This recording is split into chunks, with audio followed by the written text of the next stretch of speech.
Today we're talking about why size matters when it comes to vasculitis. Yes, I know it's a bit of a clickbait title, but I want to get your attention somehow on a condition that's otherwise quite rare, quite niche, but also very important. If you're suffering from vasculitis, you need to know what symptoms might be, where to present, and how quickly to get help, because this branch of conditions can be particularly dangerous. So let's start with some definitions. What's vasculitis? If you've watched any of my videos before, you'll know that the ending itis means inflammation. And so vasculitis is inflammation of blood vessels. It's kind of funny to think of blood vessels being inflamed because you think, well, it's a tiny little wall and most of it's just the tube part. How does it get inflamed? But clearly there is some tissue in that blood vessel wall, and the immune system is capable of attacking that tissue. So when we're talking about sizes of blood vessels, why would we categorize these into different sizes? What's the point? Do they vary? And what's the reason for this video in the first place? Well, you do see a difference in the blood vessel size and its function and its structure, and that kind of makes sense. If you think about the vessels that come off from the heart, they're taking the full force of your blood pressure. They need to be elastic. So the aorta stretches and then rebounds in response to the heart's contraction and the heartbeat.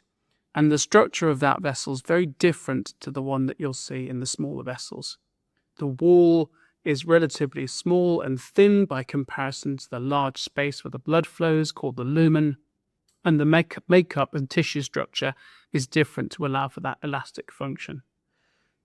Sort of compare that, if you like, with smaller blood vessels going to the small organs or going to the skin, and what you've got there is a much thicker wall which has got muscles inside the wall, and those muscles can constrict down the blood vessel size.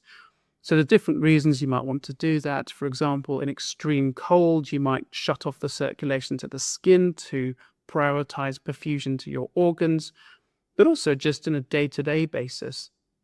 If you're lying in bed resting, you do not need as much blood pressure as if you're running for the bus. And blood pressure may be elevated by increasing the resistance in these vessels by constricting those muscles.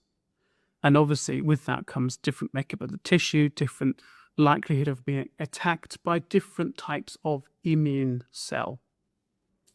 So then what do we see that in the reality of vasculitis? Large vessel vasculitis is the most common. And the most common vasculitis of all is giant cell arteritis or temporal arteritis. That's all the same thing. It's called giant cell arteritis because if I take it under a microscope, I may see the classic appearance of a very big cell called a giant cell. It's called temporal arteritis because one of the big vessels it involves is the temporal artery. And if it does involve the temporal artery, you may get symptoms of a temporal headache. It may cause you pain in the jaw when you're chewing, or pain into the tongue because of something called ischemia, where you're not getting enough oxygen in those areas. And because it supplies the retina, you might get double vision or even, unfortunately, loss of vision, which could be temporary or permanent from giant cell arteritis. Another type of large vessel vasculitis in younger people, because giant cell arteritis just doesn't really come on until you're at least 50, but typically much older. Tafuyasu's can happen in large vessels like the aorta in young women particularly.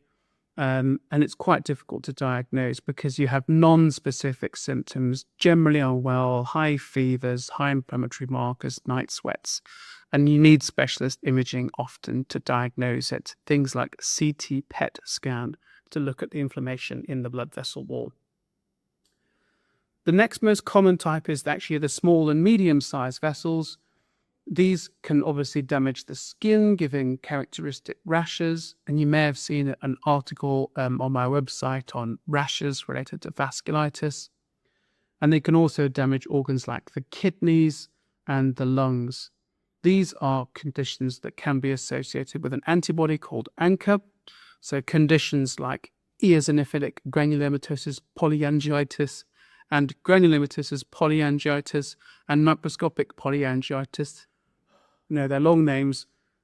We used to call them differently. We used to call them Churg-Strauss and Wegener's, but we're trying to give a unified classification that explains what they are, even if they are long names. So those are the kinds of conditions in medium to small size vessels. And they respond to slightly different treatments. So while a large vessel vasculitis benefits by steroids, the medium and small ones may benefit more with disease-modifying treatments and some of the biologic agents. The rarest are the medium-sized vessel inflammation, Kawasaki's and polyarteritis nodosa. These are quite uncommon. Kawasaki is much more common than polyarteritis nodosa, and that often comes on in children after an infection.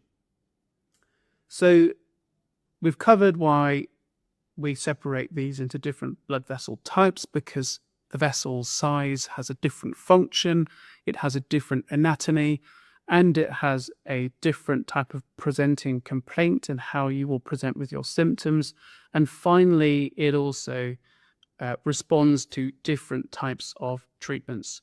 So rheumatologists came together and we agreed on something called the Chapel Hill Consensus, which basically classifies all these different vasculitis types, which had a range of different names, into the various different blood vessel wall types. And that also has helped us to work together on the best treatment options for these subtypes of vasculitis.